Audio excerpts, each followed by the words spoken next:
Good evening, everybody. Welcome back to Mythgard Academy. This is session number 5 on the peoples of Middle-earth.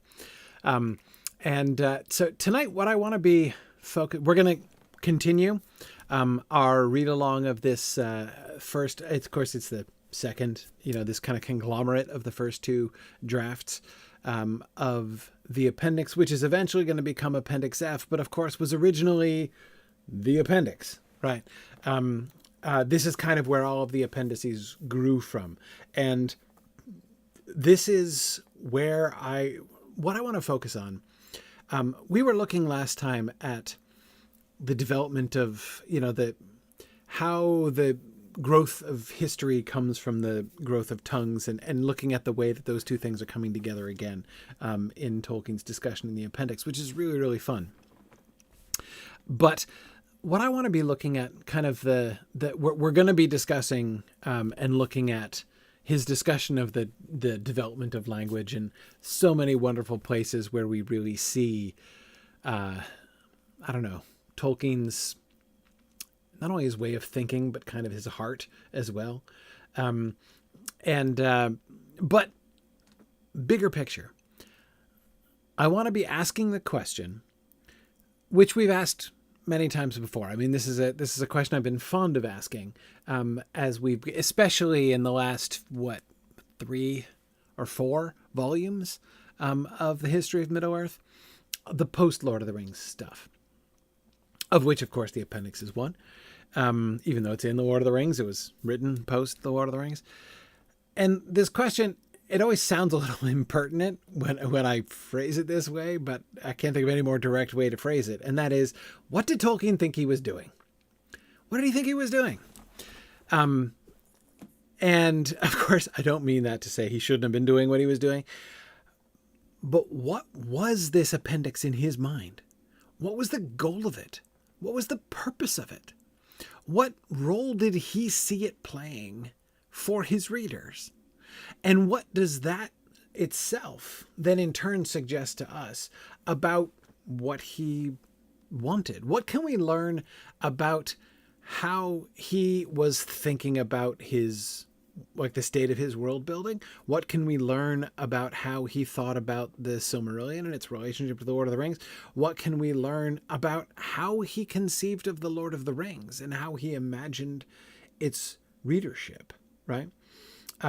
So those are kind of the really big picture as we're beginning, here to get into this, into the meat of the sort of proto appendix, right? What will become Appendix F, but is not yet Appendix F, is now just the appendix, right? What does he think he's doing? How does he picture this? How do we see him interacting?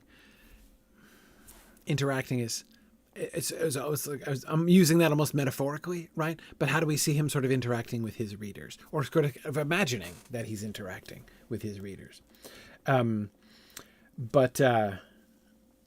Yeah.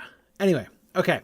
So let's jump straight into the text, Fencing Frog, just as you were suggesting. Okay.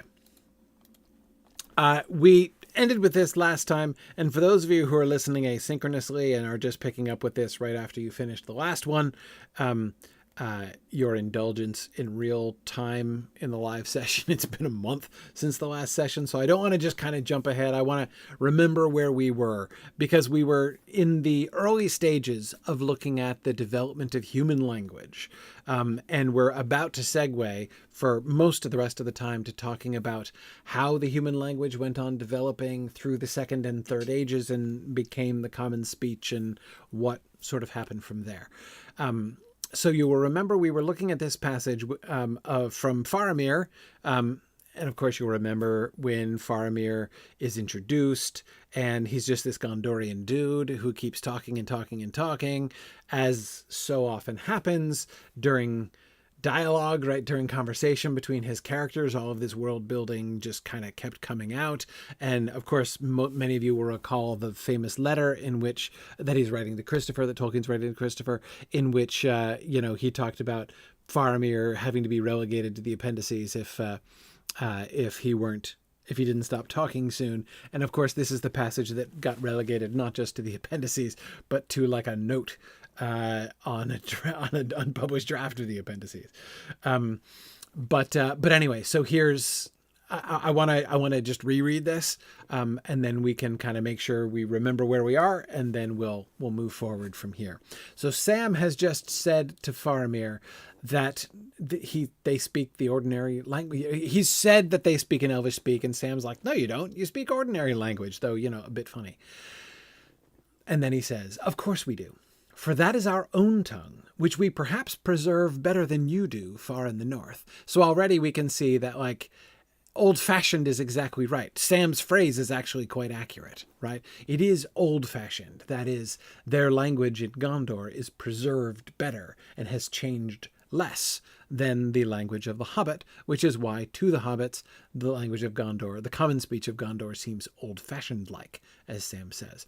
The common tongue, as some call it, Faramir goes on, is derived from the Numenoreans, being but a form changed by time of that speech which the fathers of the three houses, struck out Hador and Haleth and Beor, spoke of old. This makes me think of so many Silmarillion readers who might wish that Tolkien had cut out more names, more lists of names from there. Here's Tolkien prudently deciding that, in fact, the names of the fathers of the three houses didn't actually need to be included to an audience who did not have the Silmarillion. This language it is that has spread through the Western world amongst all folk and creatures that use words, to some only a second tongue for use in intercourse with strangers, to some the only tongue they know. But this is not an elven speech in my meaning. All speech of men in this world is elvish in descent, but only if one go back to the beginnings. What I meant was so. The lords, changed to many men of the three houses, long ago gave up man's speech, and spoke the tongue of their friends, the Noldor or gnomes, a high elvish tongue, struck out akin to but changed from the ancient Elvish of Elvenhome. And always the lords of Numenor knew that tongue and used it among themselves, and so still do we among ourselves. Fencing Frog says he sounds a little snobbish. Yes, he does. I actually think that Faramir's snobbishness was toned down a bit between these earlier drafts in the published text. But it's still visible, right? I mean, he's still has a high opinion, right, of the Gondorians and their relative position and that sort of thing. Yes.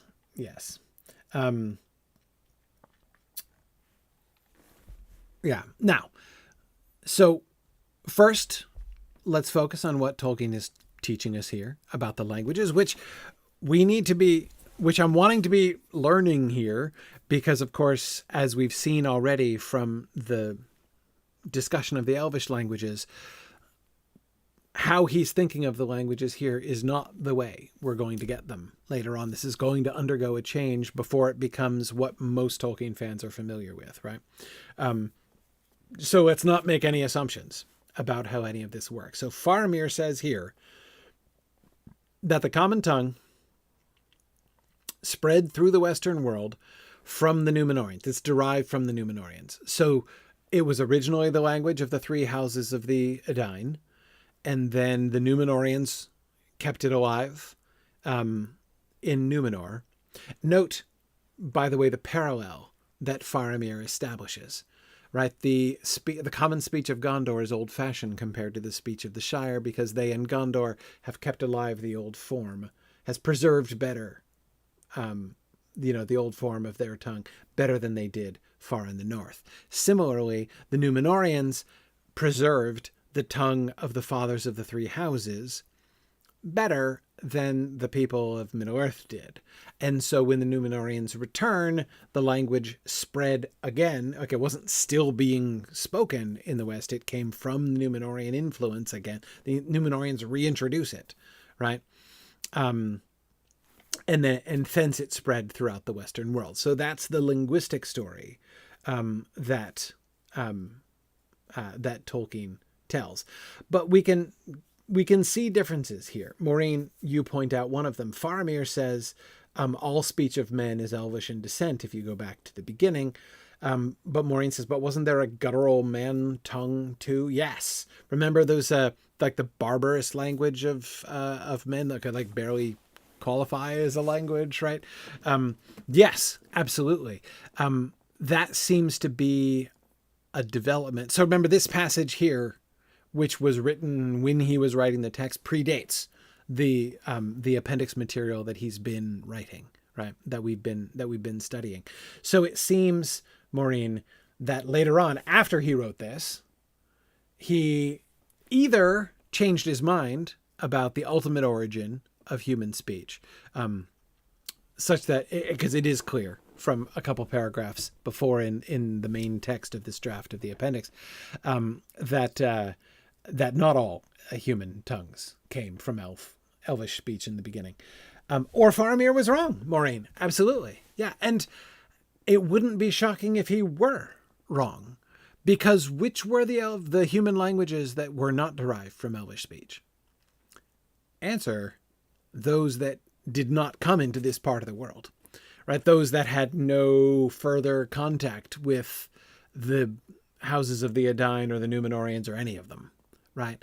In other words, the part of humanity concerning whose history Faramir personally and the Numenoreans in general know almost nothing, right? So their records speak of themselves, and of their own history, and focus on their own history. But I also think, Maureen, it's quite likely that Tolkien kind of reconsidered that. The idea that all human speech came from elves. Anyway, okay. So let's move forward, remembering what we had just been looking at. Now, moving on. When at last the war was ended, that is, the war against Morgoth, most of the exiled Noldor returned over the sea to Valinor, or to the land of Erisea, that lies within sight of it, changed to that lies near. Then the people... Now, isn't that an interesting change, by the way? Just a little interesting touch. On the one hand, to say that lies within sight of Valinor is much more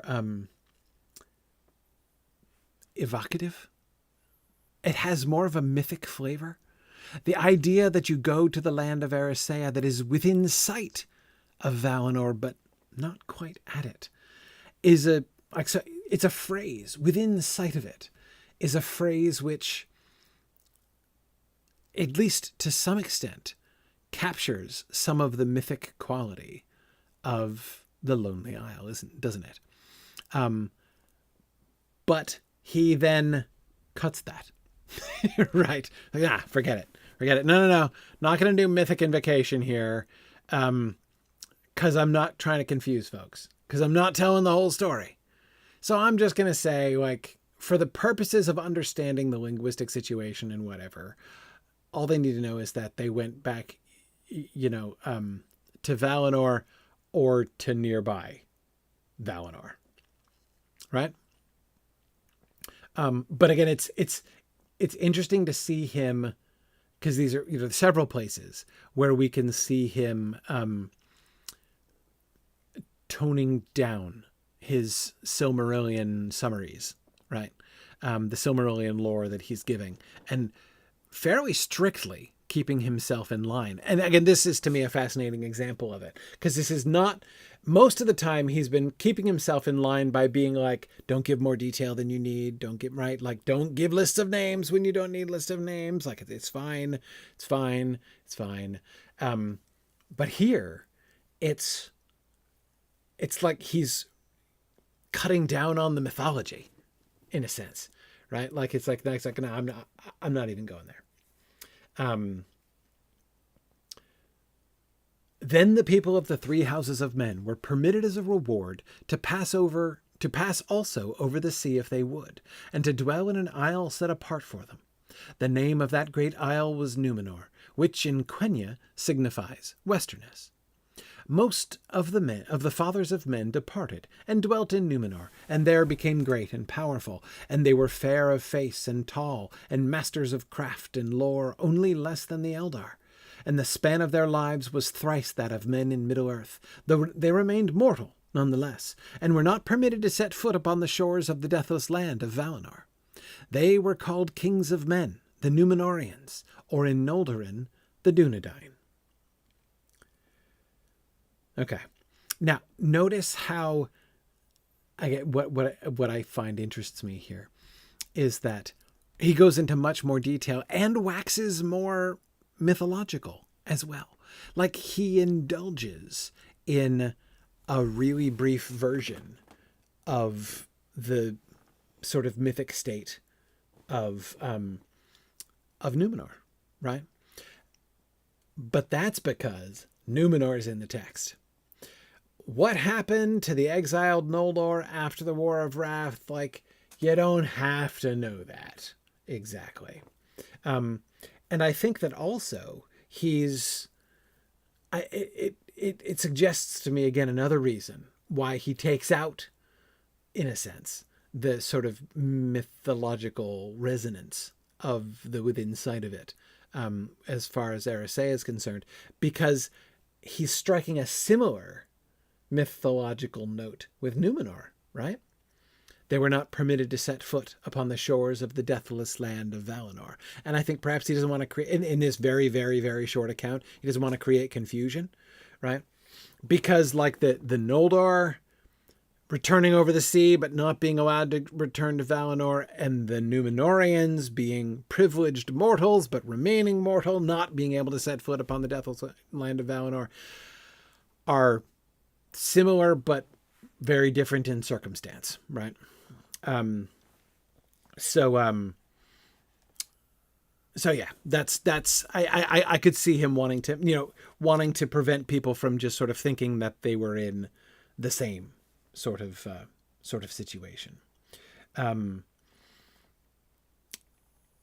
Yeah, it is, David Michael, I agree. This is sort of shades of the Notion Club, right? And the Notion Club, of course, such a wonderful illustration of the way in which the whole Numenorean, mythology, right, was not only more relevant to the Lord of the Rings story and growing out of the time, but also growing out of bursting into his own mind and really taking shape while he was writing the Lord of the Rings, right? Unlike his hearkening back to the Silmarillion material, which predated it entirely. Sorry, Jocelyn, the Notion Club. That's in volume 9, Sauron Defeated, the Notion Club papers. It's the book. It's like the pseudo Inklings. It's a fictionalized version of an Inklings meeting and stuff, where they're reading stories to each other and stuff and debating things. And this Numenorean reincarnation story busts out in Oxford. It's one of the things that Tolkien wrote when he ought to have been finishing the Lord of the Rings. But yes.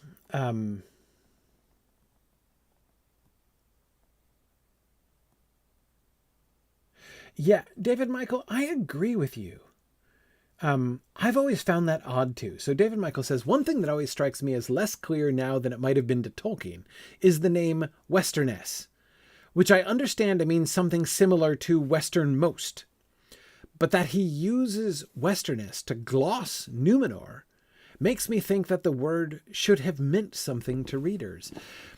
Yes, I agree. He gives it as if it were an English translation that makes it clear, which in Quenya signifies Westerness. So, gentle reader, he is translating the common word Westerness into Quenya, which is Numenor. Except, dear Tolkien, we don't know what Westerness means, right? I agree with you. He says it as if it should be obvious. I will only say this is not the only time. this is not the only time that he does that kind of thing, right? Think, for instance, of Moria, or rather of Khazad-dûm, right? Which is the translation which can be translated as Dwarodelf in the common speech. So there you go. I've given you the English translation, so now it should all be clear, right? And I do understand Dwarodelf now, but neither half of when I was first reading The Lord of the Rings at the age of like 8 or 9, it was not transparent to me. I was like, is that supposed to be an English translation? That doesn't sound like an English translation. Anyway, yeah, that's, it's, yes, Dwarodelf, Dwaro being the plural of dwarves, which I only know because Tolkien tells us in his letters and such. And Delf being a form of delve, which is an archaic form of dig.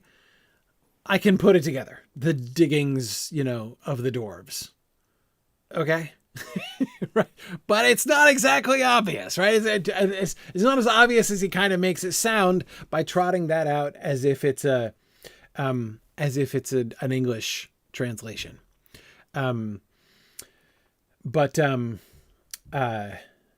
Anyway, so it's,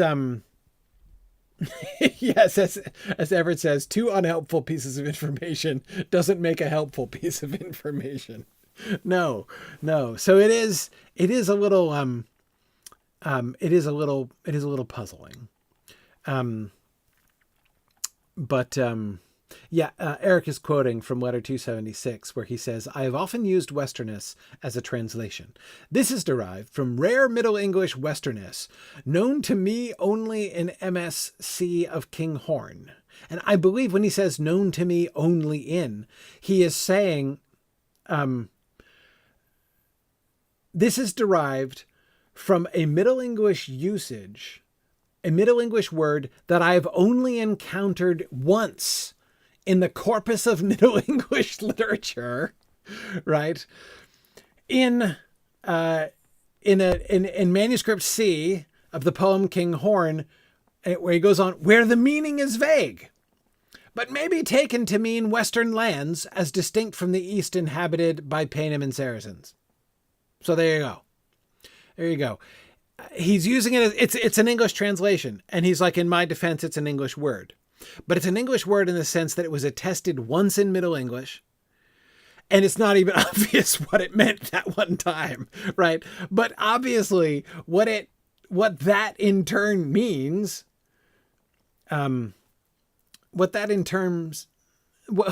turn means is that basically Tolkien saw this Middle English word and he's like, ooh, I like that. Westerness.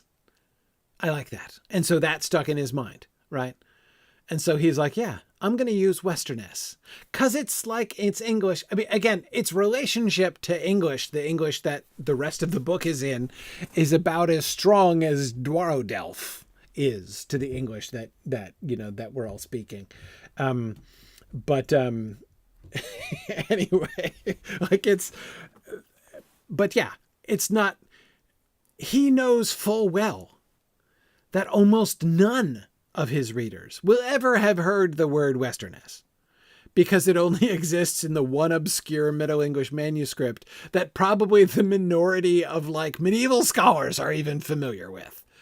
So yeah, it's not designed to be transparent, but so why do it then? Why do it at all?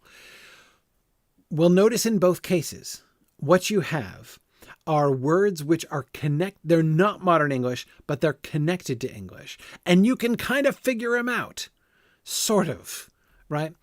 I mean, although, David and Michael, I agree that I too never really understood, like, Westerness was never transparent to me. Like, what exactly does that mean?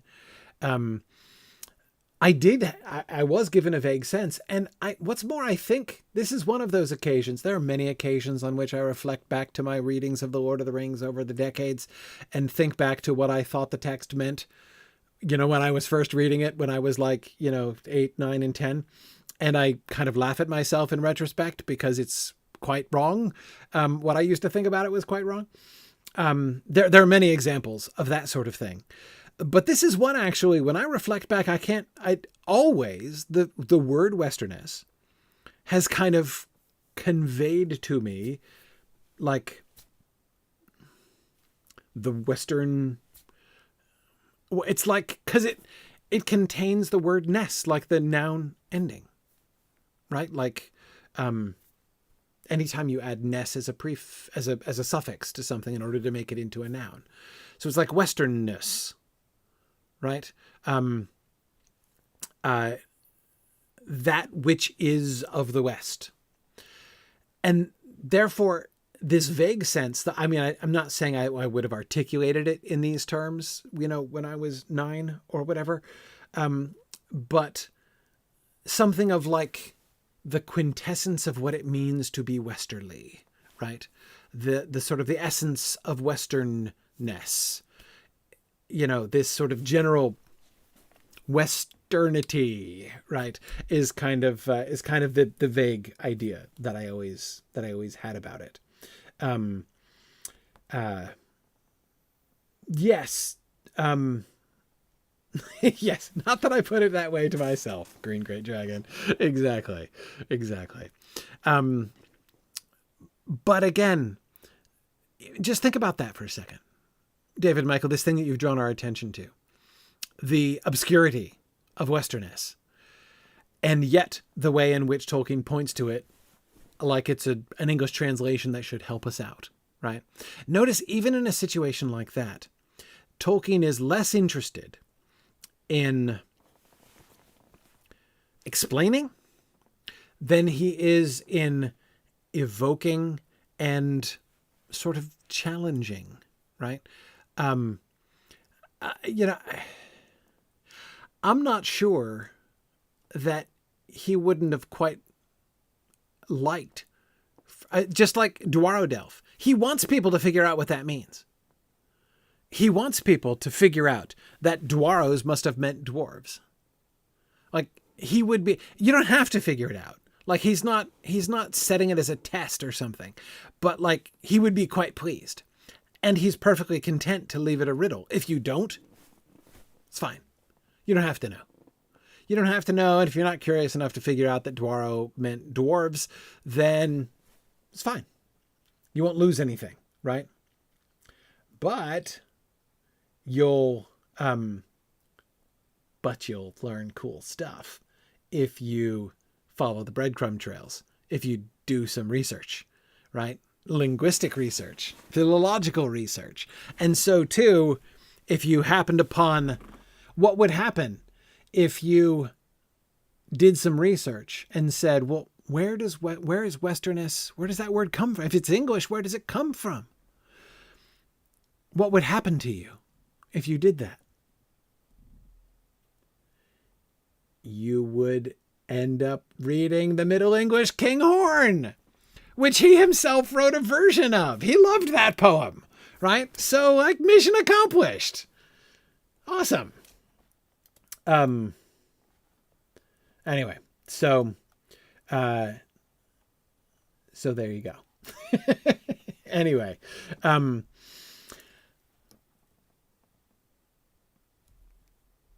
I think, by the way, Eric, you're talking about nas from Old English becoming ness, which means a cape that is a bit of land sticking out into the sea. I think it's a different usage of ness. I don't think that's this. I don't believe what this usage of Western, like in Cape Horn, listen to me. Cape Horn is something related but different. Kinghorn is about.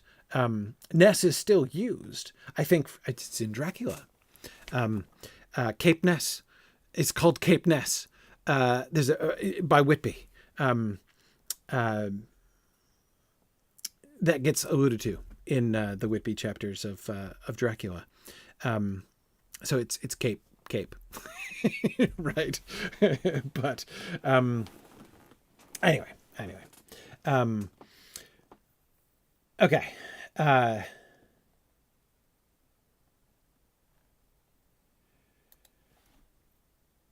right, hang on. I'll make sure No, I think we're good. Let's keep going here. Let's keep going. Okay. The language of the Dunedain was thus the Elvish Noldorin, which is, of course, what we in these latter days call Sindarin, was thus the Elvish Noldorin. Through their high lords and though their high lords and men of wisdom also knew also the Quenya. Change to, thus in Numenor, two languages were used. The Numenorean, or Adunaic, which is the one that they got from the fathers of men, and the Elvish Noldorin, which all the lords of that people knew and spoke, for they had many dealings with the elves in the days ere their fall. But their men of wisdom learned also the Quenya and could read the books of elven lore. So notice, here's an example where in his change we have an expansion.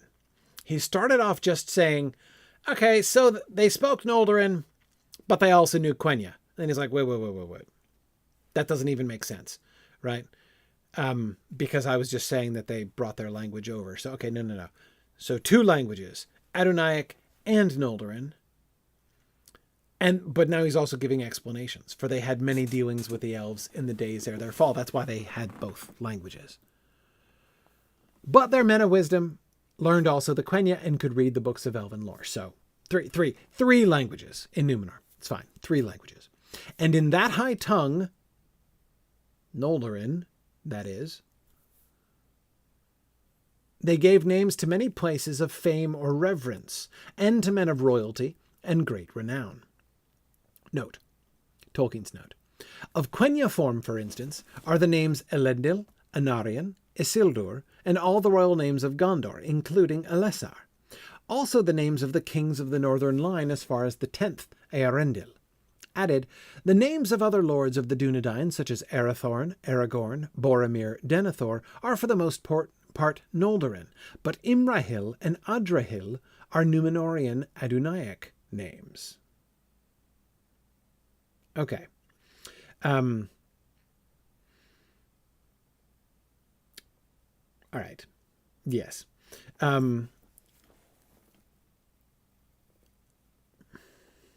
Yes, Eric, I think you're right. So Eric is pointing out how the Noldor speak Noldorin, but their lords speak Quenya. In Numenor, the Numenoreans speak Adunaic, but their lords also speak Noldorin.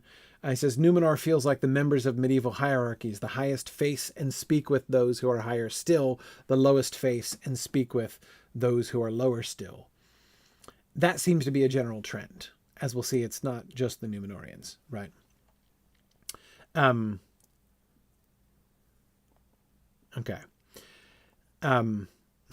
Yes. David Michael is thinking of the languages of the Numenoreans being paralleled to the chief weapons of the Spanish Inquisition. Yeah. Now, thinking for a moment of the larger question, what does Tolkien think he's doing here, right?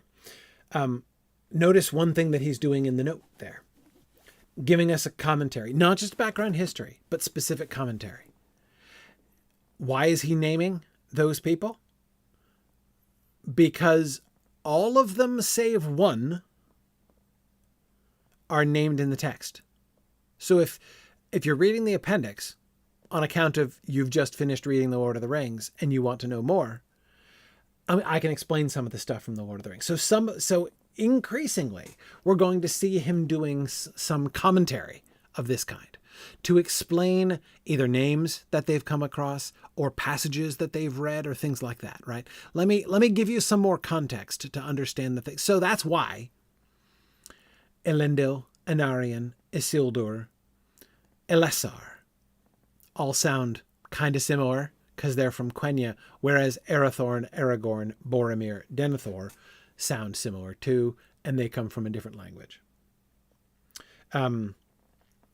So again, commentary. Again, he assumes we're going to be interested in this. Now, the one exception, of course, there's only one name here that he names that is not mentioned within the context he gives in the story of the Lord of the Rings, and that's Earendil. Oh, you're right. Adrahil too. He doesn't really say Adrahil. Does he? Does Adrahil ever get mentioned? Because it's Adrahil. Anyway, let me finish about Eärendil first. Eärendil, of course, is mentioned in the text, but not as the 10th king of the Northern Line. He throws that out there as if, like, you have been wondering why the first 10 kings of the Northern Line all had these names too. We would not be wondering that, in fact, because they're not named in the text. So that one's a bonus, right? There, he's kind of slipping into the middle of it some extra lore for us, apparently. And I think Eric is doing the same thing with Adrahil. Imrahil we will recognize. Adrahil we will connect with it. But he's telling us, he's lumping those in together and saying, yeah, those are Adonaic names. Hold on to your hat as far as that is concerned. Let's return. After the downfall of Numenor, which was contrived by Sauron, Elendil and the fugitives from the west fled eastwards, but in the westlands of Middle-earth, where they established their exiled realms, they found a common tongue in use along the coastlands from the mouths of Anduin to the icy bay of Forechel in the north. This tongue was in Noldorin called Falathrin, or shore language, but by its users was called Yandune, changed to Andunar, changed to Adunar, that is, Westron, or Sovalfare, that is, common speech. Thank you, Tirathon. Adrahil, definitely not in the Lord of the Rings. Thank you for confirming that. I'm always hesitant to just from memory make confident negative claims. If I can remember something for sure, then I'll say it. But saying it's definitely not in the Lord of the Rings, like, I might have overlooked it. So thank you for looking that up. All right, anyway, so notice this is different. Adonaic is the language of Numenor, which derives from the fathers of men. Faramir said that language, fathers of men, through Numenor, to Middle-earth and dispersed through Middle-earth, that it came from the Dunedain. That the language of the Dunedain became the sort of lingua franca of Middle-earth, became the common speech, which they and Gondor have retained in its purer form than have the hick bumpkin hobbits in the north, as is to be expected. This says something quite different. The Numenoreans bring back their three languages that they spoke, and then, but they also found now a fourth language called Falathrin, shore language, or Sovalfare, common speech. Okay, I think we're tracking. This common speech was struck out in the beginning a Mannish language. Okay. How he leaves it is, this first sentence is, this common speech was a Mannish language, and was indeed only a later form of the native tongue of the fathers of men themselves, before those of the three houses passed over the sea.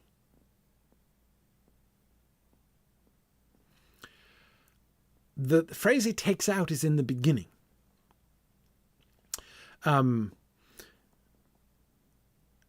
I suspect he takes that out.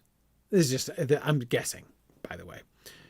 I'm guessing that he's taking out in the beginning because remember the issue we had with Faramir's declaration that all Mannish languages were in their beginning, Elven, from the elves.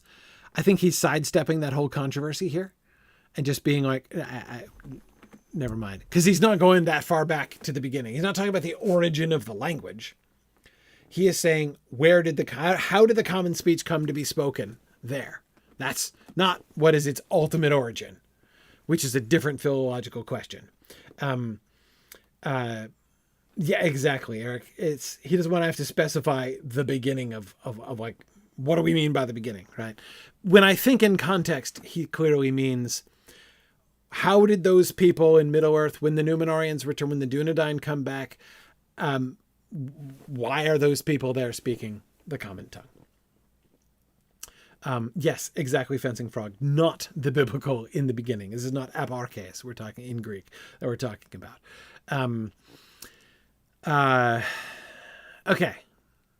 It was indeed only a later form of the native tongue of the fathers of men themselves before those of the three houses passed over the sea. So, the language of the Numenoreans, Adunaic, where did that come from? Oh, wait, that came from the speech of the fathers of men before the three houses passed over the sea. But now, those who stayed behind, their languages changed. In other words, he's more overtly paralleling the situation of the Elven languages. Remember how the Elven languages came about? So, there was the original language, Quenya, the language of the elves. And then in the Noldor et al. Went to Valinor, and a bunch of the Teleri stayed behind. And those who stayed behind, their Quenya language changed over time until it became Telerin, or Limberin, as he calls it in some places here, though he's starting to change that. But the Noldor changed it to Noldorin, but they still remember Quenya too, right? Yes, Eric, this is one of the things that we see. Languages change more in Middle-earth than in Valinor. So the Teleri, their language changed a great deal from Quenya. The Noldorin, they made some modifications just because they liked doing it, right? So they creatively adapted Quenya, but they still kept Quenya around, right? So they still knew Quenya, and they kept Noldorin.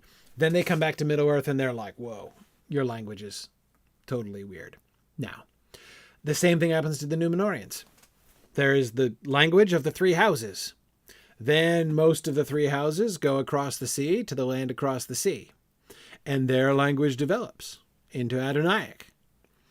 But the language of the people that stayed behind changes more, so that when they come back, they're like, dude, your language has really changed, right? So that's the linguistic. So it's a repetition of the linguistic situation. Notice one of the things that this shows. This shows Tolkien really leaning into the parallels. The parallels which are already suggested by the three houses of the men, like the three houses of the elves, right? So you've got the elves in three houses, and you've got the humans in three houses, and you've got the linguistic patterns doing exactly the same thing. So you've got the linguistic historical situation repeating itself, right, between elves and humans. And it interests me very much that it is in the middle of this context, in a few paragraphs down the road, that he is going to invent for the first time the fact that there were three kindreds of hobbits as well. In other words, it seems that the implication is, at least gently, there's yet another parallel, right? History repeating itself again there. Okay. It was thus closely akin, the common speech we're talking about here, it was thus closely akin to other languages of men that were still spoken further inland, especially in the northern regions of the Westlands or about the upper waters of the Anduin. Further inland. What does further inland mean? Further inland means Eriador, like where the Lord of the Rings takes place. Or across. So if you think about the mountains, right? You had Beleriand in the far west, and then you've got the Blue Mountains, and then you've got Eriador between the Blue Mountains and the Misty Mountains, and then you've got the upper waters of the Anduin on the other side of the Misty Mountains, and then points east from there, right? So from the east to west division of Middle-earth is essentially in those three chunks, right?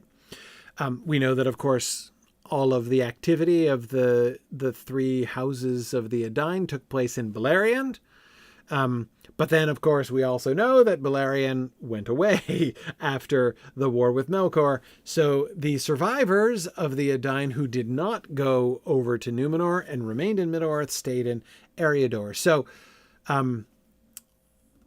there were other, but they're not native to that place. While the Edain were in Beleriand, back in the First Age, during the war with Melkor, there were people, there were men who lived in Eriador. There were men who lived out even further east than that. And of course, much further east and much further south. So the Numenoreans who stayed, the non-Numenoreans, I should say, the Edain who stayed, right? They had to mix with all these other people. Such as, like we know some of the people. The Easterlings, so-called. The ones who came over the mountains and fought disastrously in the Nirnaeth Arnoediad, right? Bor and Olfang and all those folks. They were from Eriador, presumably. At least came through Eriador, across the mountains, right? That's what's on the other side of the mountains, where they came from. So they were there in Eriador. So we know that there are non-Edain peoples who live in Eriador. Like, we know this for a fact. And so that's what happens. So we've got the non-Numenorean Edain mixing with those other folks, such as those Easterlings, the Silmarillion Easterlings, people of Bor and Olfang, and other peoples, presumably. And also folks even further east on the other side of the mountains about the upper waters of the Anduin. But now, notice I skipped the bit that he changed it to. So he changed it from, it was thus closely akin to other languages of men, that he changed it to, other languages of men, derived also from the tongues of the Edain, are closely akin to them, were still spoken further inland. So notice this. He's reconsidering things. Like, that's a significant, this is not just a rewording, right? He first envisions totally unrelated languages being spoken by the people of Eriador and Rovanion, which the non-Numenorean Edain survivors then mingled with linguistically. But he changes that. There are other languages, but they're derived also from the tongues of the Edain, or were closely akin to them. So he doesn't want us to think that the languages of, like, the people of Eriador are very different, totally unrelated to the languages of the Edain. Why? Well, because the Edain came over there from there, right? I mean, like, they're all coming from the same area, right? So he's being a little bit more specific there. Okay, its spread, changed to the spread of the Westron, in order to clarify. The Westron, the common speech, shore language, had been at first due largely to the Dunedain themselves. For in the dark years, they had often visited again the shores of Middle-earth, and in the days of their great voyages before the downfall, they had made many fortresses and havens for the help of their ships. One of the greatest of these had been at Pelargir, above the mouths of Anduin, and it is said that it was the language of that region, which was afterwards called Gondor, that was the foundation of the common speech. But Sauron, who could turn all things devised by elves or men to his own evil purposes, had also favored the spread of this common speech, for it was useful to him in the governing of his vast lordship in the dark years. Okay, let's wait on the Sauron bit for a moment.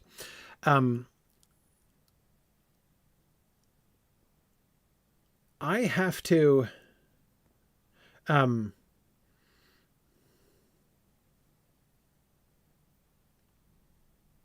Oh, yes. I do believe, Maureen, when he says struck out, like at the beginning there, he's, and I believe the slash ends it. So he's telling us that Tolkien originally wrote this common speech was in the beginning a Mannish language, and then he went back and struck out in the beginning. That's my understanding of what Christopher is telling us there. Whereas when he uses the brackets with the carets, right? The little greater than signs. He's saying the greater than sign means it's changed to this, right? And so he puts it in brackets so you could see the whole section that it's changed to. And so that's why you can tell in this sentence, the beginning of this sentence was originally written like this, and then he changed the beginning of the sentence to this. And then both of them continue with that latter part. Okay. He now says that the men of Numenor were primarily responsible for spreading the common speech during their visits in the Dark Years during the Second Age to Middle-earth. Not because it was their language. But, so I'm extrapolating here because he's not real clear about this, because it seems almost like a contradiction. Remember, Faramir suggested that the Numenoreans spread the common speech because it was their language. At least that's how I'm reading Faramir in that excised passage, that passage out of Tolkien's cut passages drawer. Here, he's just said that they spoke Adonaic, and when they came back, they found a different language called the common speech being spoken on the shore. Therefore, when he says that the Dunedain themselves are responsible primarily for the spread of Westron, he's suggesting that they're not spreading their own language. They're spreading the language of the shore people. They're encouraging the adoption of a uniform language. That makes on the one hand, that makes a certain amount of sense, in that since the Numenorians were mariners and therefore had ports all over the place, and therefore were dealing with a widespread body of people, it would be real useful to them if all of the people that they were speaking to in their ports up and down the coasts of Middle-earth all spoke the same language, and they didn't have to learn, 15 different languages in 15 different ports, right?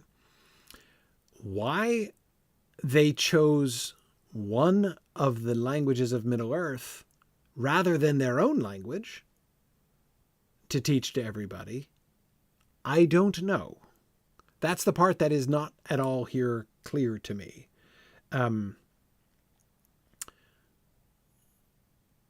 What Faramir says makes a little more sense, that the Numenoreans would come back and be like, all right, everybody's speaking different languages. Tell you what, we're just going to teach you our language, right? Sit down, everybody. We're going to teach you Adonaic, and then we can deal in Adonaic with everybody, right? But that's apparently not what they did. So that's interesting. And I'm going to be interesting to see what he suggests about the fate of Adonaic, the Numenorians' own language. Notice the interesting parallel. Sauron finds it real useful too, because Sauron is trying to govern a vast lordship all over Middle-earth, and he's got the same problem, right? I mean, it's hard when you're trying to run an empire. And everybody's speaking all these different languages. So it's useful to him that the Numenorians are encouraging everybody else to speak this common speech. This has Sauron's approval, and therefore puts Sauron and the Numenorians in parallel already, right? Which is fun. Now, David Michael, I agree, it can be handy to have a private language for speaking among themselves that the Middle-earthers can't, and perhaps all of the Numenorian sailors can't speak Noldorin, so they wouldn't use that. But yeah. Fencing Frog asks, is this like how the Romans used Greek in the eastern half of their empire? Heck, they used Greek throughout their empire, really. It was, if you went into a random Roman port, like outside of Italy, So, I mean, if you were in like a Roman port in, like a Roman colony, like in Spain or North Africa or something like that, if I'm correct in my understanding, you would be more likely to be understood in the street if you spoke Greek than if you spoke Latin. You'd be very likely to be understood in like the governor's house, right? Or in the army camps if you spoke Latin. But yeah, right. Eric says Roman aristocrats in Rome spoke Greek even at home at one point. Yeah, Greek was still, even the Romans accepted that Greek was the common speech of the Mediterranean, essentially.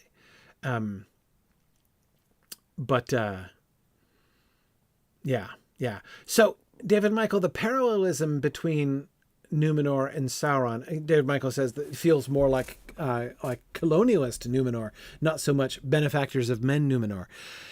Yes, I think that what he's accomplishing here in that last sentence is not necessarily, I don't think it's an indictment of the Numenoreans so much as it is foreshadowing, right?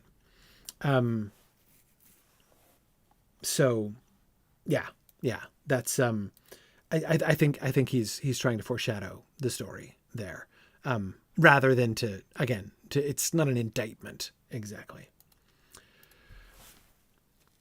Besides the common or Westron speech and other kindred tongues of men, there remained also in the days of Elendil the languages of the Eldar.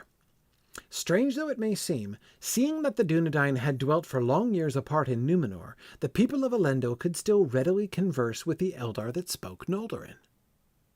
The reasons for this are notice, I love this. You see what Tolkien is doing? Here is Tolkien answering a burning philological question that almost none of his readers could possibly have had. Right? This is to me Tolkien going adorably above and beyond the call of duty, right? Because I mean, it's true. Once he makes you think about it, he's like, okay, wait.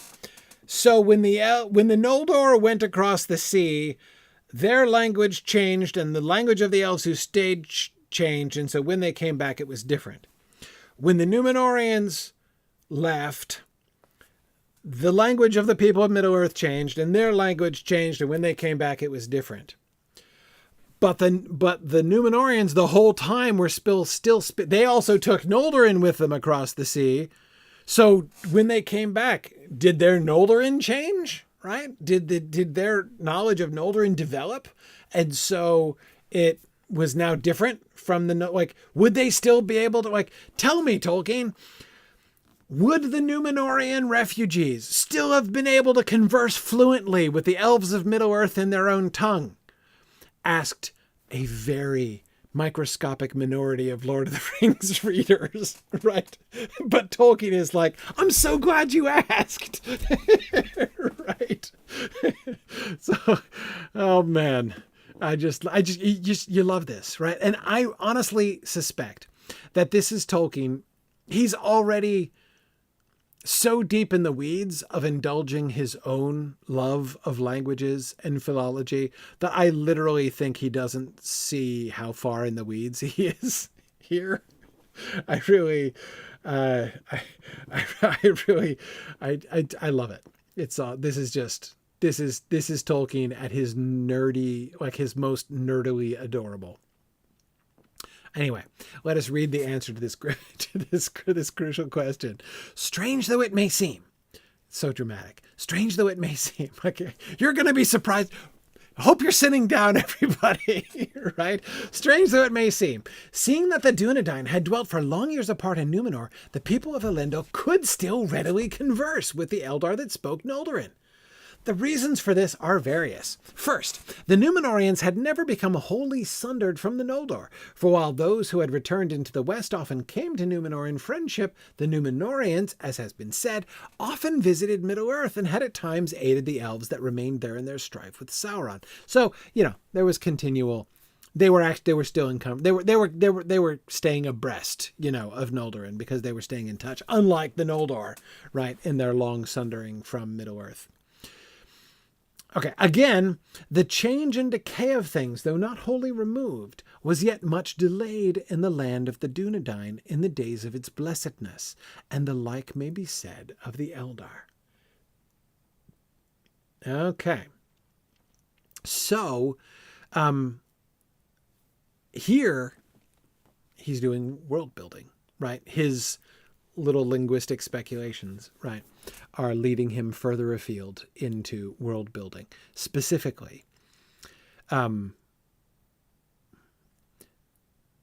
he's like, I have established this pattern now twice, or 2.5 times if you consider the Numenorean Noldorin. This pattern of the language splits, the people go west, they come back and find that the people who stayed in the east, their language has changed way more than the language of those who went into the west. And he's now saying, that's not a coincidence, my friends. The change and decay of things, though not wholly removed, was yet much delayed in the land of the Dunedain in the days of its blessedness, and the like may be said of the Eldar. Remember Faramir's snobbery, right? His sense of like, we in Gondor still speak it properly, thank you, right? There's that little hint of that, right? Tolkien suggests he's not wrong, right? This is not some sort of delusional elitism on his part, but rather, inasmuch as any of the blessedness of the land of the Dunedain remains about Gondor, right? It might be. So, do you notice, by the way, the phenomenally significant thing that he's just suggested about language, which that the change of language over time is a function of the general tendency of the world to change and decay over time. It's a symptom of the fallen world. Language change, this thing which Tolkien spent his lifetime studying, the change of languages over time is a product of the fallen world. And Valinor in the west, and to a lesser extent Numenor in the west, were spared. It didn't stop. The change and decay didn't stop. But it was slowed. That is a consequence of the blessing of them. And inasmuch as the Eldar have some of that blessedness about them as well, they also change and decay less than the rest of Middle-earth. Yeah, Eric, I was thinking about that too. Genesis 11, the story of the Tower of Babel, portraying linguistic division as a consequence of sin. Real brief.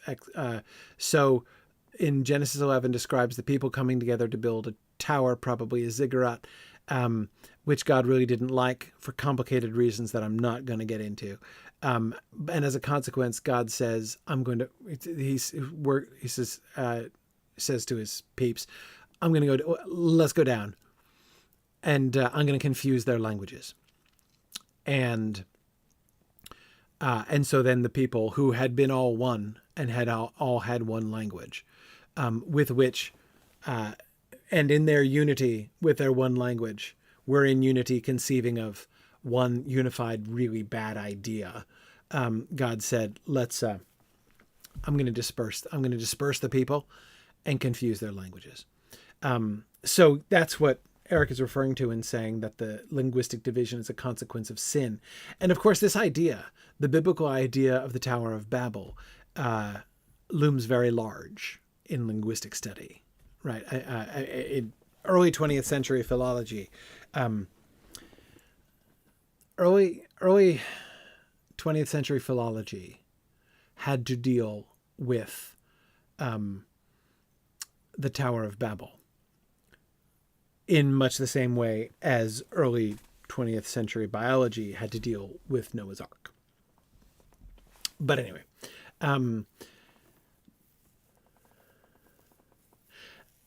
Tirathon, this is a wonderful question. If the elves had refused the call of the Valar, would the languages of Middle-earth not have changed as much? Is the comparative rapidity of change and decay of things in Middle-earth, would that have been less if the elves had not left it for Valinor? Is that, therefore, in a sense, a consequence of sin? I could, Tirathon, I can go you one better. Is the departure of the elves to Valinor the cause? Like, is it just, did change and decay accelerate in Middle-earth, not because of a decree, but like just that, is that the natural consequence of the elves having left? Is that why Iluvatar didn't want them to leave in the first place? We don't know. Right. We don't know. Yeah. Now,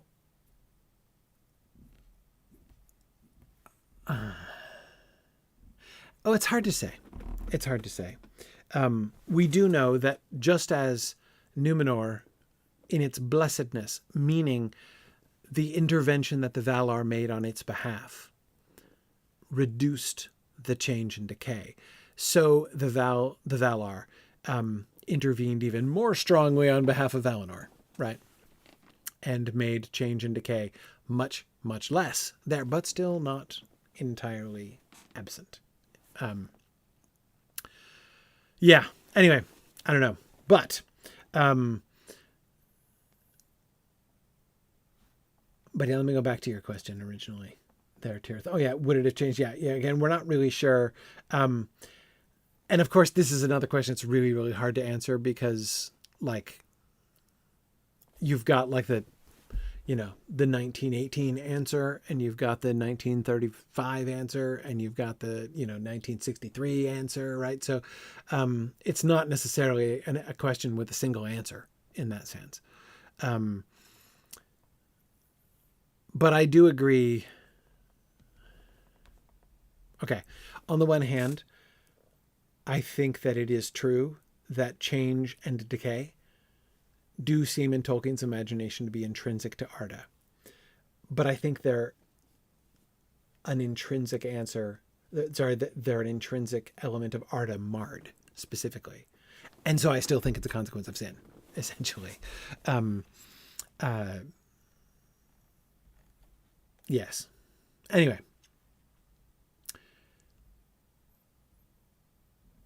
All right. Well, we've handled that really important question. So let's keep going.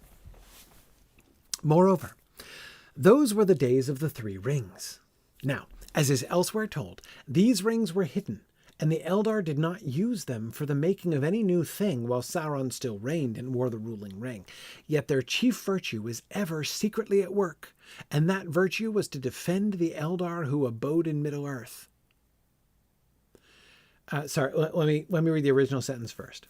And that virtue was to defend the Eldar who abode in Middle-earth from change and withering and weariness. And then he adds, to defend the Eldar who abode in Middle-earth and all things pertaining to them, i.e. their language also, from change and withering and weariness. Now, remember, this is commentary on the Lord of the Rings, right? So we have heard of the 3 rings. We know about the Eldar not using them for making any new thing while Sauron still reigned and wore the ruling ring, that the elves put them off. We're told that in the council. Elrond even says within one single clause that the chief virtue, of course, Tolkien is using the word virtue in the older sense, meaning power, capability. If something has a virtue, it means it has an ability to do something. Power is probably the closest synonym to the word virtue in this sense. that virtue was to defend. So their chief virtue was ever secretly at work, and that virtue was to defend the Eldar from change and withering and weariness. Remember, Elrond talks about to keep things unstained, right? That's what they wanted them to do. From change and withering and weariness. So it was that in all the long time from the forging of the rings to their ending, when the third age was over, the Eldar, even upon Middle-earth, changed no more in 1,000 years than men do in 10, and their language likewise. So the 3 rings of power were responsible for why, though the elven languages changed hugely in the first age, they didn't change that much in the second age. So now this is another question that you didn't realize you needed the answer to. Why is it that the elves of Middle-earth still, even now in the end of the third age, why are they still speaking the same language as when the Noldor first came back? Why hasn't their language continued to change? 3 rings. 3 rings. Okay. I'll bite you guys. You guys are having a theological discussion, and I'll bite at it for just a second. Timer. 3 minutes. 3-minute digression. Go. All right. The question, Fencing Frog's question. So a world without sin is a world without change, or just a world without decay? Is all change decay? Great question. When I talked about Ardamard being the consequence of sin, of course, I mean the sin of Melkor and the discord of Melkor. But I would remind you of 2. So first of all, is all change decay? Like, are change and decay the same thing? Elves treat it like it is. And the Valar kind of treat it like it is. Remember both of their impulses. The Valar's impulse and the Elves' impulse is to try to keep things unchanged. Both of them. We see it in Valinor itself. This is why change is slowed down in Valinor, because they don't like it. They don't want to change. And the Elves don't like change either. And so they try, through the 3 elven rings, to stop change and withering and weariness. Notice how those are all coupled together there, Fencing Frog. Withering and weariness, those 2 are clearly bad. But it's change and withering and weariness, as if those things are all tied together. But here's the thing that I would remind us of. The Valar don't know the big picture. They only saw part of the picture. They don't have the full understanding. So they look at change and decay, even the very discord of Melkor itself, and they're like, oh, this is horrible. We need to oppose this. We need to stop this. What was Iluvatar's response? Iluvatar says to Melkor, you cannot change the music in my despite. And you will find that you will prove but mine in trying to do so, you will prove but mine instrument in the making of things more glorious and wonderful than had been imagined, right? Than you could imagine. Iluvatar seems less opposed to change than the Valar and the Elves. And the thing that both the Valar and the Elves seem to have in common is, in a sense, short-sightedness. The Elves don't want things to change into what they're going to become. Why? Because they're fading over time. And they know what's going to happen as time goes on and change rolls through Arda. We're going to get to the end of Arda. And then good night, sweet elves, as far as they know. Right? The Valar also don't see the end. But Iluvatar does. So I think that the theological question is not a trivial one. So the main thing I wanted to point to here is simply to say I don't think that the elves or even the Valar are necessarily thinking along with Iluvatar perfectly when they are resistant to change, as strenuously resistant to change as they are.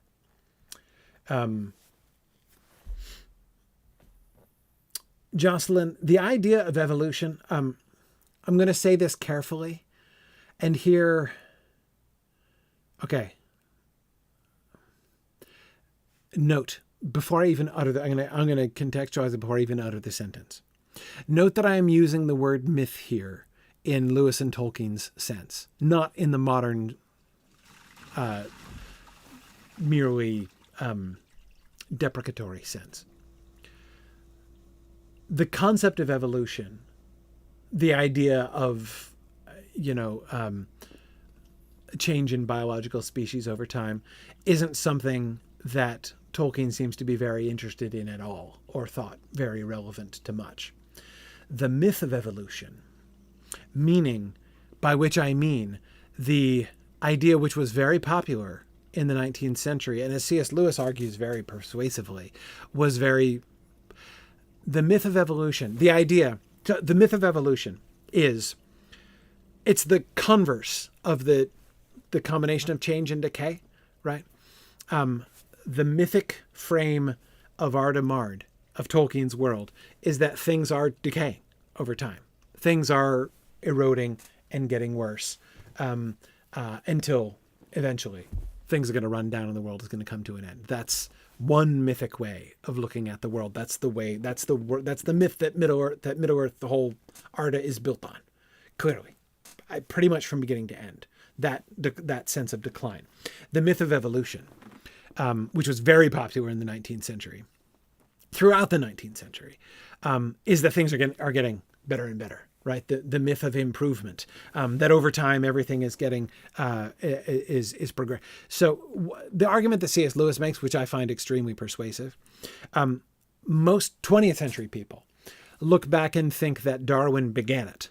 Basically, that first comes the origin of species, and post origin of species, everyone is like, well, so evolution is proved, and therefore the logical conclusion of evolution is that everything is getting better over time. And what C.S. Lewis demonstrated is that no, this idea had been there for decades before Darwin, and in fact, it's because the idea was already there and really popular that Darwin became popular. Again, that's not to say there's nothing about whether Darwin's theory is accurate or inaccurate. But Lewis's argument is that it captured the popular imagination in the way that it did, as this scientific proof, as it were, of the myth of evolution, because the myth of evolution was already what people wanted to believe, was already the sort of a moving idea of the Enlightenment.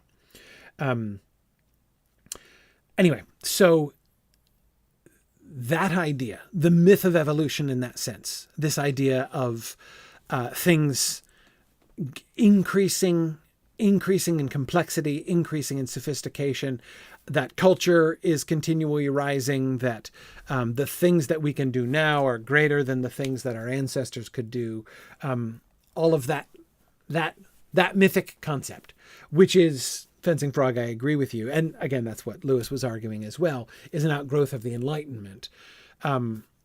Tolkien did not agree with, for sure. And certainly Middle-earth does not reflect it. I can think of almost no examples. And remember, who are the only people in Middle-earth who talk that way? Ted Sandyman? Lotho Pimple? Saruman? Those are the people who talk that way, right? Building bigger and better mills and that sort of thing, right? Anyway, so yes, that the larger concept of the myth of evolution is something that is certainly, I think, very alien to, it's not alien to Middle, and it's there in the sense it's to some extent represented in Saruman and Lotho Pimple. But it's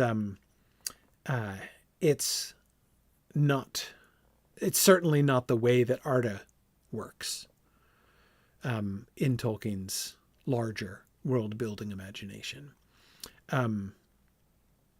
Okay. But that was a second digression. Apart from the one, I stuck to my timer on the first one, but then I did a second one. It's all good. These are important questions. And notice, by the way, Tolkien is inviting exactly these kinds of questions here, right? But notice also, he's inviting them while discussing them in a purely philological context, right? All of this, I love the, there's this delightful implication of this paragraph 12. A delightful implication that what is the lasting legacy of the Elven Rings? Like, he doesn't exactly imply that the Elven Rings were actually forged with the primary intention of keeping Elvish languages from changing, but he almost manages to convey that that was one of their great and most notable and enduring accomplishments, right? And I love it. I love it.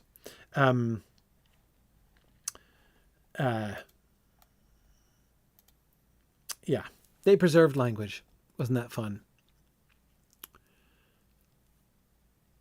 Now, the people of Elendil were not many, for only a few great ships had escaped the downfall or survived the tumult of the seas.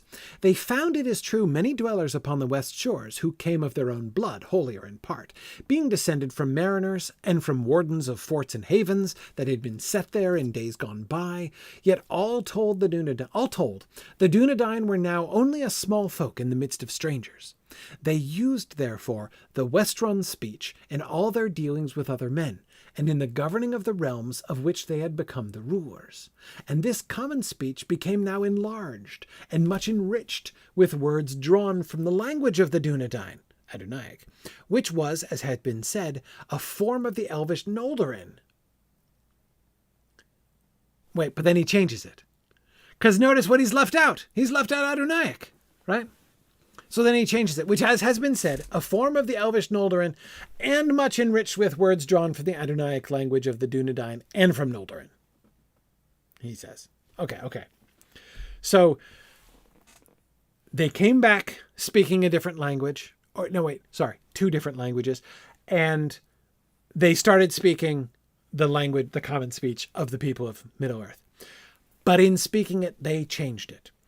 And they infused the common speech with many words drawn from the languages that they brought with them back from Numenor.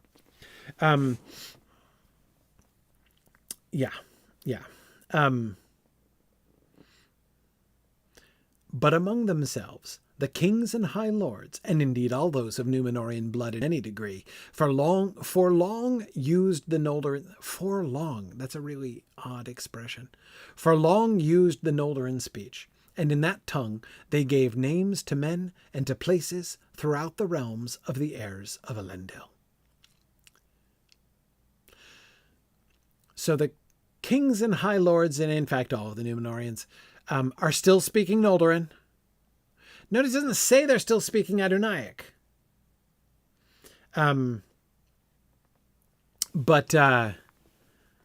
But this is why you've got all these Elvish place names everywhere. So he's coming back to the relevance to the story that we've just been reading.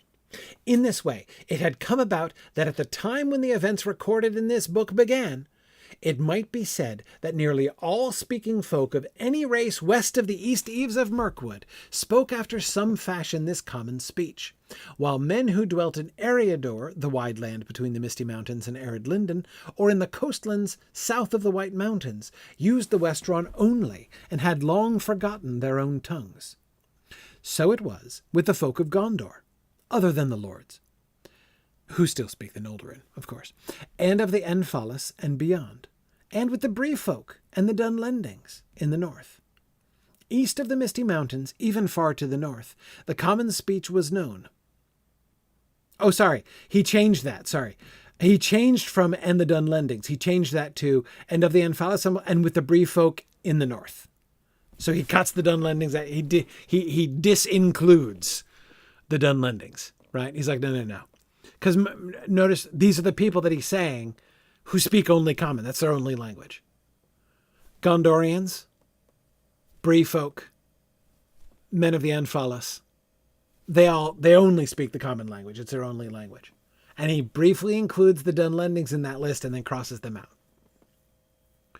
East of the Misty Mountains, even far to the north, the common speech was known, though there, as in Esgaroth, then he changes it to as beside the long lake, or in dale. Or among the Beornings and the woodmen of the west eaves of Mirkwood, men also retained their own tongues in daily use. I love the change from Esgaroth to as beside the long lake. It's like he was afflicted with doubt as to whether readers of The Hobbit would actually remember that Lake Town was called Esgaroth. It is mentioned once, right? He's like, but they'll probably be more likely to remember the long lake, so I'll just throw him a bone there.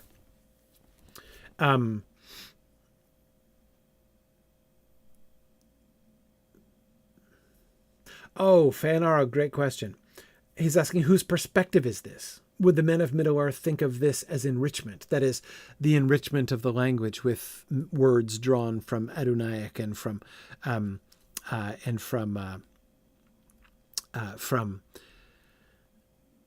Noldorin.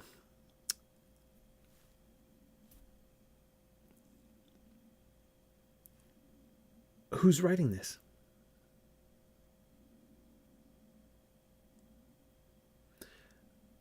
We haven't seen the same frame as we saw in the prologue, exactly. But I think it's vaguely similar. So I think that Feanaro, I suspect the framing of this proto-appendix is less persistent, but I think it's still basically I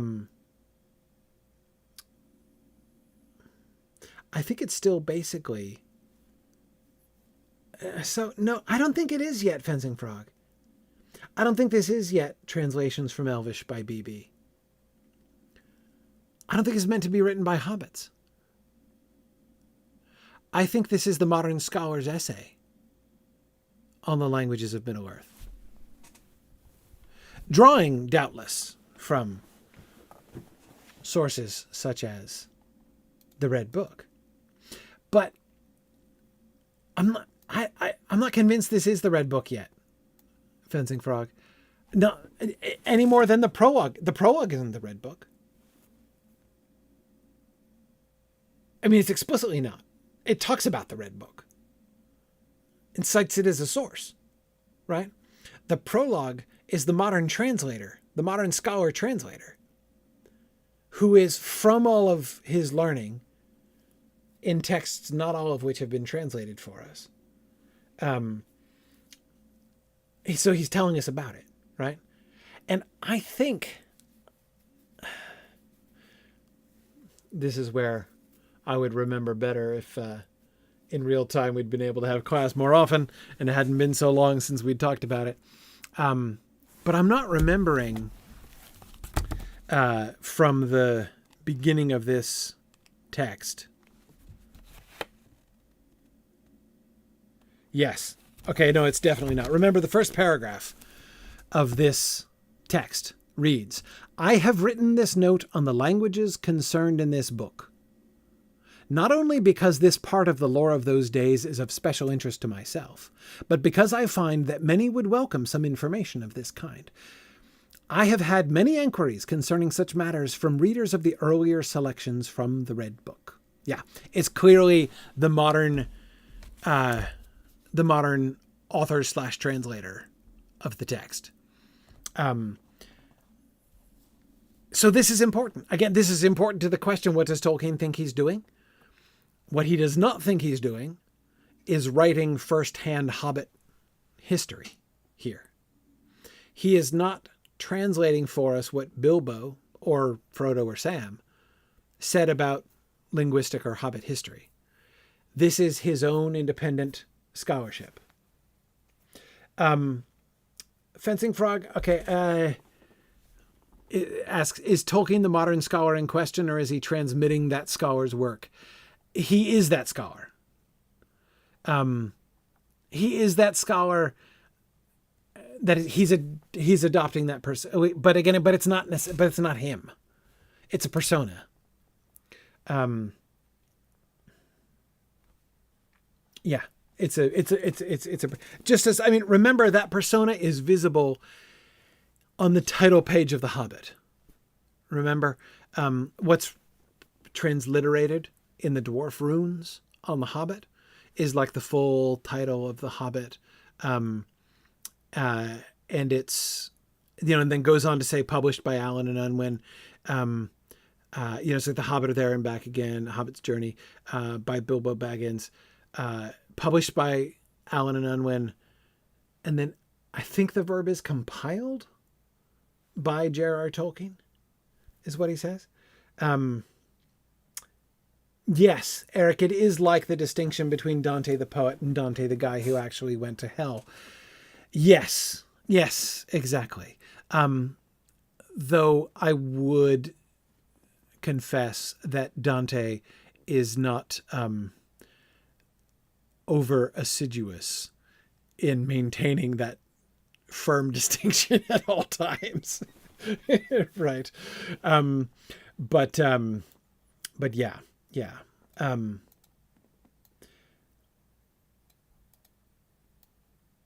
So I agree, David Michael, we can still hear this element even in the completed appendices. Yes. David Michael points out that they still have explicit quoted chunks from the Red Book rather than purporting to be the Red Book. And he cites the tale of Aragorn and Arwen as a segment from the book. Yeah. Compiled is compiled from his memoirs by J.R.R. Tolkien and published by Allen and Unwin. Thank you, Tirathon. Yeah, I thought compiled was the word. That's like, that is the persona, right? Because, he's not pretending he didn't write it. Like, he's not lying, right? He's creating a fictional persona. He's creating the fun fiction that he only compiled and or translated this stuff. And so this document that we've been reading, this is his own philological analysis based on, the most reliable sources that he has available to him. Okay, so, but anyway, back to what he's saying about the language here.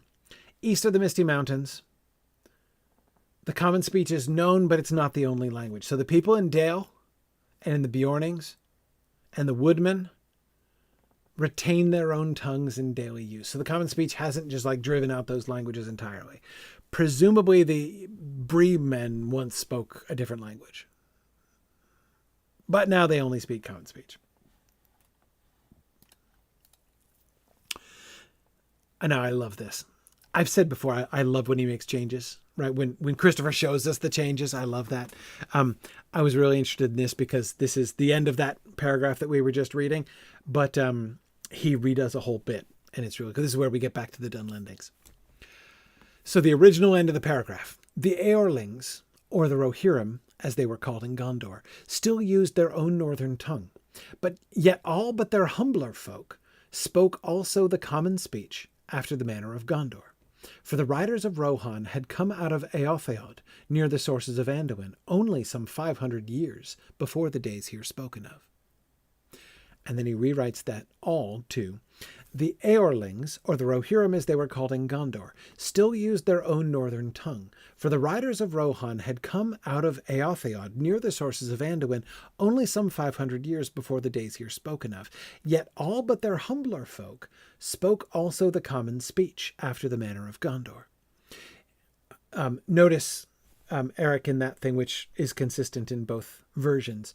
Eric, just as you're saying the higher you are in social class, the more you're looking upwards, right? We see that even here.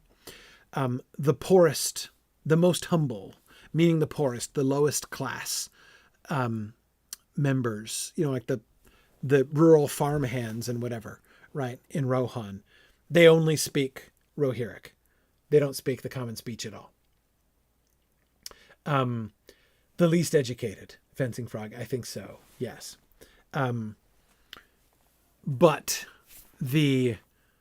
everybody else, it is, I do think the suggestion is, but you're right. It's an interesting difference, Eric. Instead of only the highest, it's all but the lowest. Yes. And Druid's Fire, it is interesting considering that they were primarily an oral tradition sort of society. It's not book learning that all but the humblest have. You're right. What is it? It's interaction with other peoples, I think. And poetry, yes. But Eric, presumably they have their own poetry, right? So, Aragorn could recite, Where Now the Horse and the Rider to like anybody in Rohan, even the most humble. But I think what they don't have is any opportunity to interact with people from Gondor or anywhere else, right? So the most humble people, the humbler folk in Rohan, are probably like the rural people who don't trade or interact much. Certainly don't interact with, have political interactions with the Gondorians. But yes, Druid's Fire, you were right to remind us that it's not book learning that they're lacking.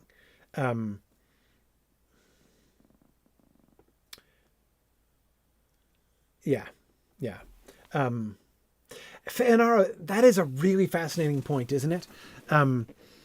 When Grima steers them towards isolationism, we see this manifested in the refusal to speak the common tongue.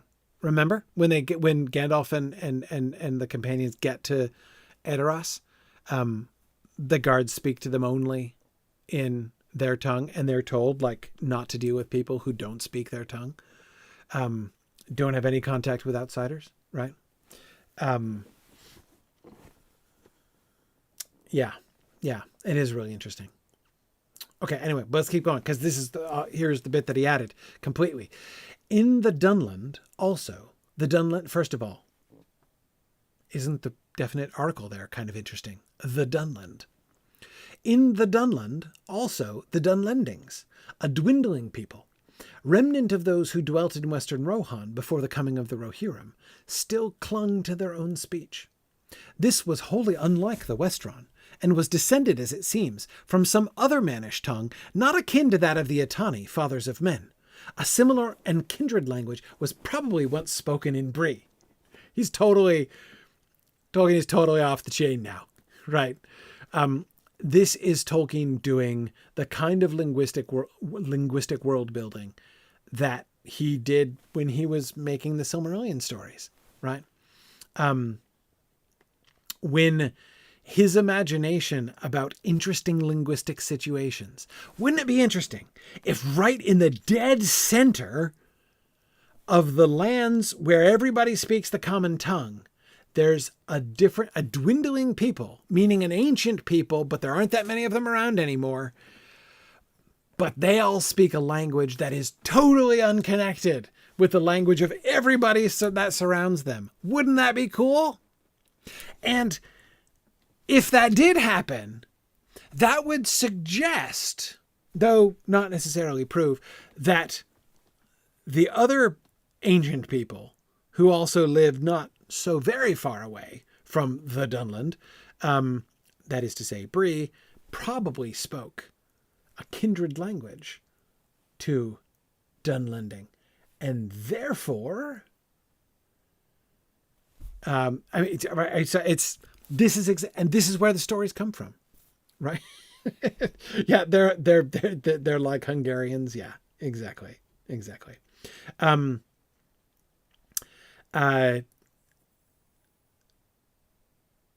Yeah, I don't.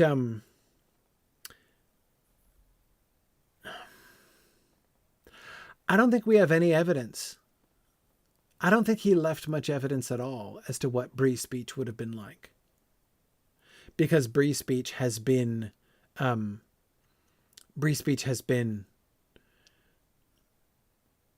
speech for a long time, thousands of years by this time. The one piece of evidence we have is a fun trivia question. You can stump people on this one in pub trivia.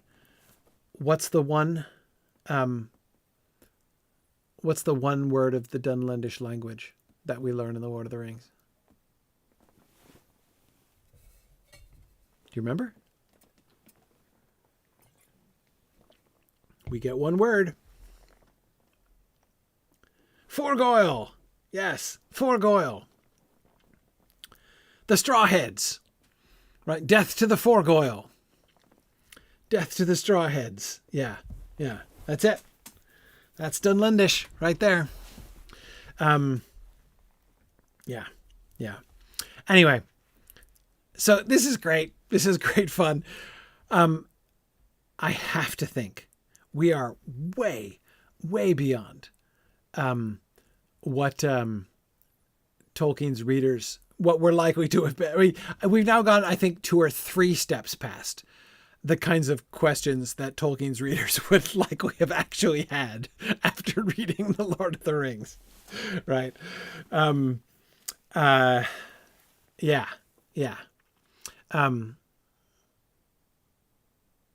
Arthur, Gorgun. That's Hanburhan calls the orcs Gorgun. Yeah. That's a different language. Yeah. Yeah. All right. Back to dwarves for a minute.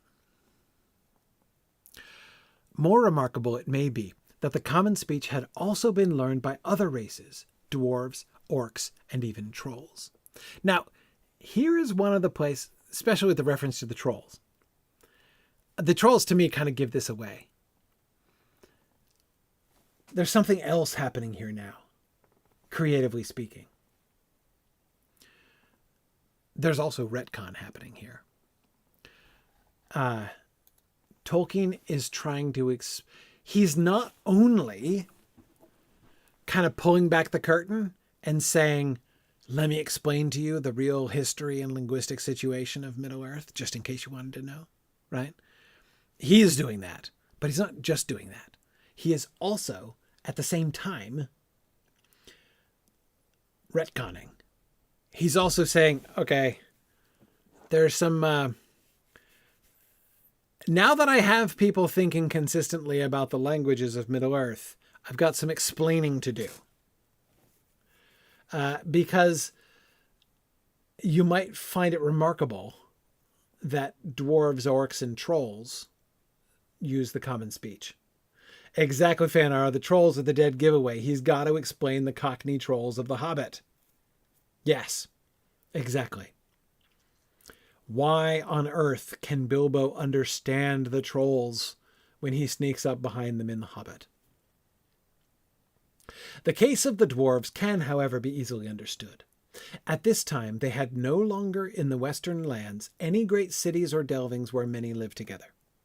For the most part, they were scattered, living in small groups among other folk, often wandering, seldom staying long in any place, until, as is told in the beginning of the Red Book, their old halls under the lonely mountain were regained and the dragon was slain. So this idea of a diaspora of the dwarves, he leans into, right? It isn't just that the dwarves were now living in the Blue Mountains in exile in places that they thought were kind of crappy compared to their ancient halls. You could get that impression from what Thorin says in chapter 1 of The Hobbit, right? But Tolkien says that's not just the situation. It's not just that the dwarves had to relocate. They scattered.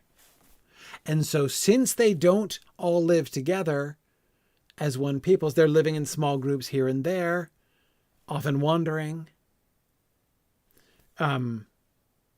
They had therefore of necessity long used the common speech in their dealings with other folk, even with elves. And this is the footnote where he says that the elves and dwarves had such enmity between each other that they refused to learn each other's languages. Not that dwarves were ever eager to teach their own tongue to others.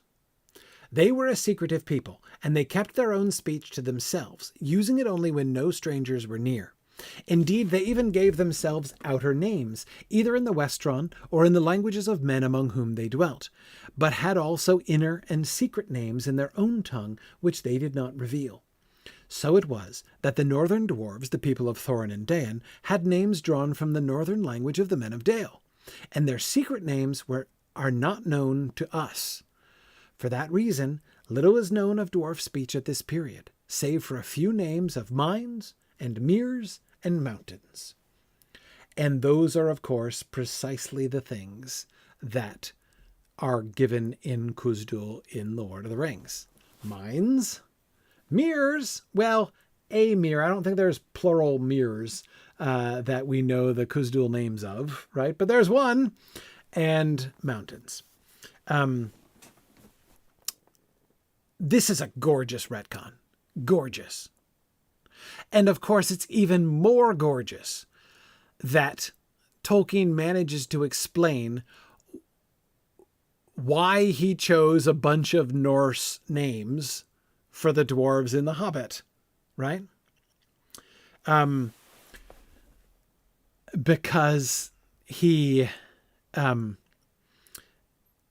of course, like the real reason, the real world historical reason seemed to be just because Tolkien really like there were a bunch of dwarf names, in the Voluspa. And so he's like, I'll use those dwarf names. He was like recycling lots of cool stuff that he loved in The Hobbit. That's what was the fun of The Hobbit. But now he's like, I've got to make this work. And then but now he comes up with this brilliant, and of course the way that he makes it fit with how the languages of men are depicted, right? How Old Norse is used for the men up in that region. And so therefore, obviously they used Norse names. What else would you expect? Brilliant. So good. So good.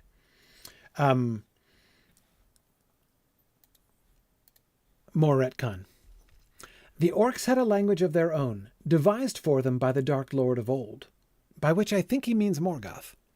But it was so full of harsh and hideous sounds and vile words. That is, he could mean Sauron a long time ago, but I think he means Morgoth.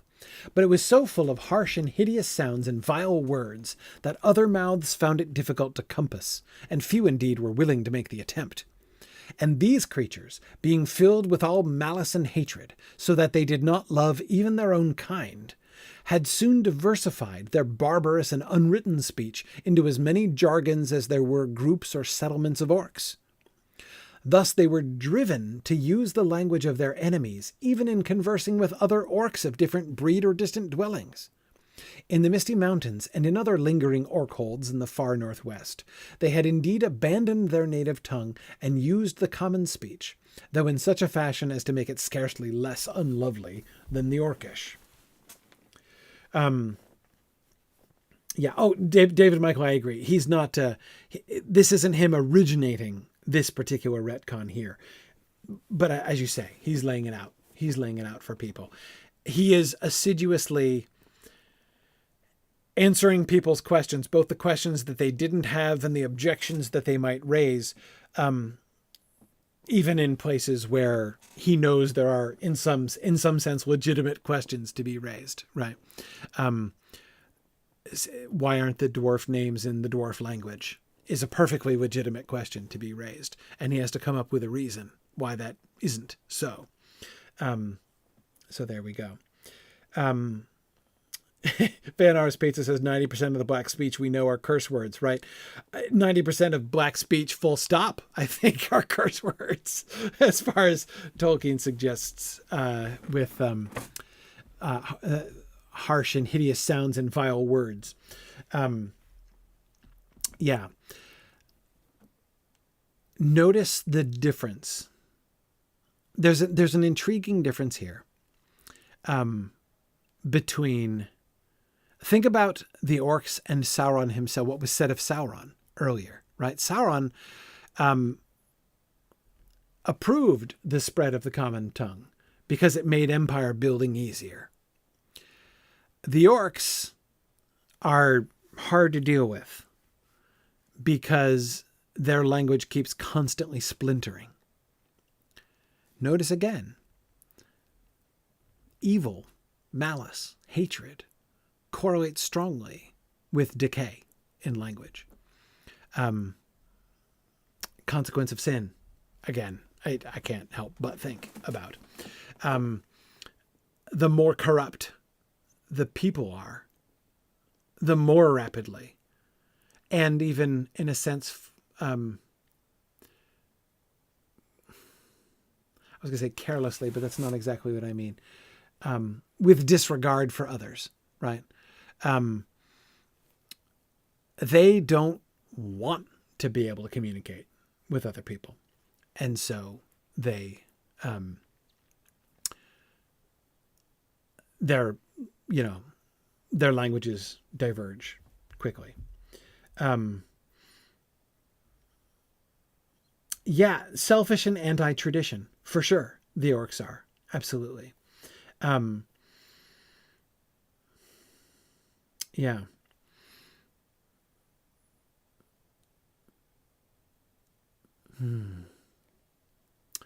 Sorry, I'm trying to figure out how far to go here.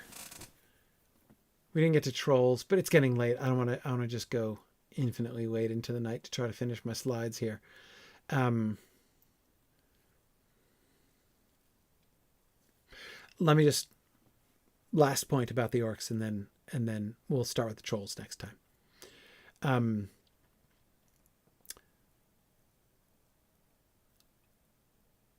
We do have, they're driven to use the language of their enemies. So there is a reason of expediency that the orcs do in fact need to adopt. So the reasons for adopting the common speech push in the opposite direction for the cultural reasons why their languages keep diverging, right? And that is, they do need to coordinate with each other. They do need to talk to other people, including other kinds of orcs. But why? Why do they? Because Sauron's making them do it.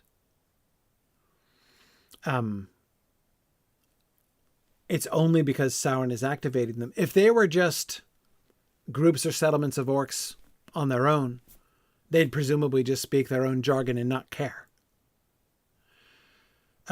That's what he suggests about them, sort of left to themselves.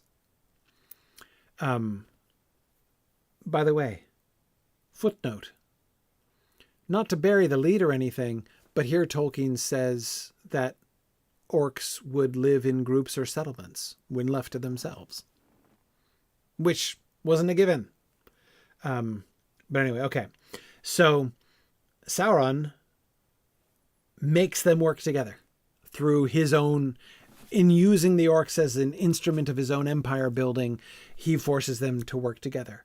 And so what he forces them to do is not to revert to a purer form. He doesn't take, if the Noldor speak Noldorin now and the Teleri speak Lemberin or Telerin now, depending on what you want to call it.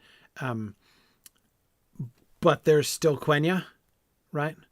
Which maybe the Teleri have forgotten, but the Noldor haven't forgotten. So Sauron's move with the orcs is not to say, hey, folks, can we clean up this black speech? Okay. The black speech is great.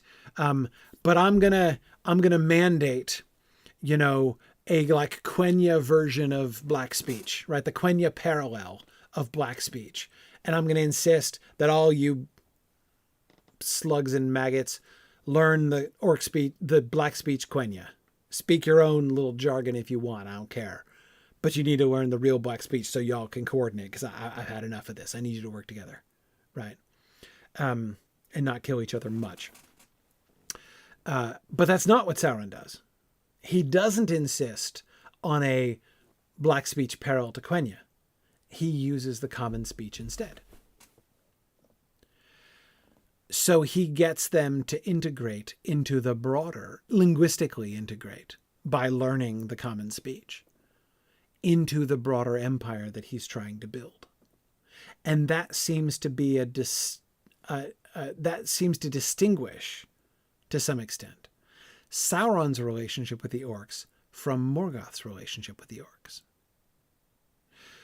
Morgoth devised for them a language of their own, meaning he could have taught them Valoran, he could have taught them Quenya, he could have taught them Elvish, but he didn't.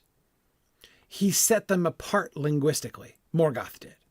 He was like, I'm going to give you a conlanged orc language. That, so y'all orcs can be different from everybody else. All y'all orcs can be different from everybody else. Sauron wants them to integrate. He wants them part of the machine, part of the system. Working together with the Southrons and the Easterlings and everybody else he can get under his dominion to make the cosmopolitan empire that Sauron wants to build. So that's kind of interesting, isn't it? In the Misty Mountains and in other lingering orc holds in the far northwest, they had indeed abandoned their native tongue and used the common speech, though in such a fashion as to make it scarcely less unlovely than the Orcish. What's he doing? Retconning again. Because, of course, it's not just the trolls that Bilbo can understand. It's the goblins in the Misty Mountains as well. So he needs an explanation for why is it that they all seem to be speaking the same language in The Hobbit, right? Now, he hasn't gotten to spiders yet, so we'll see about that. But,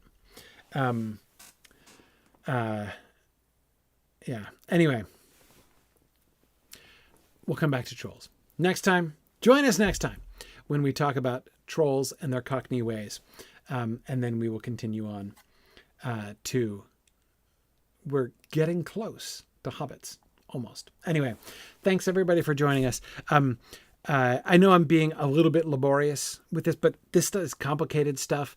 And I just, in as much as here we are really seeing the birth and genesis of the appendices as a whole, I really love to try to understand the entire frame of it and where Tolkien is going with all this stuff. So, slow and steady. I'm in no hurry. I'm rarely in much of a hurry. And that's okay. Thanks everybody for joining me.